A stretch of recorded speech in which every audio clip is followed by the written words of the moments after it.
ঈদের দিনের 10টি করণীয় সুন্নত।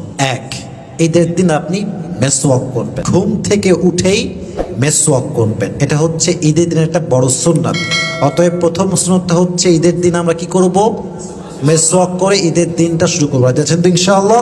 2, ঈদের দিন বাহিরে বের হওয়ার আগে অর্থাৎ ঈদগাহে যাওয়ার আগে একটা সুগন্ধি ব্যবহার করবেন। এটা কম দামি হতে পারে, বেশি দামি হতে পারে, কিন্তু অবশ্যই এটা ইউজ করবেন। ঈদের দিনে সুগন্ধি ইউজ করা, পারফিউম ইউজ করা, এটা হচ্ছে নবীর একটা সুন্দর সুন্নাত। সকলে পড়ুন সুবহানাল্লাহ। 3 নম্বর হচ্ছে ঈদের দিন গোসল করা, তবে এটা ঈদগাহে যাওয়ার আগে করা উত্তম। অবশ্যই ঈদের দিন সুন্দরভাবে সাবান দিয়ে, শ্যাম্পু দিয়ে পরিপূর্ণ শরীরটাকে ক্লিন করা, নিজেকে পবিত্র করা এবং সুন্দর করে উত্তম রূপে গোসল করা হচ্ছে সুন্নত।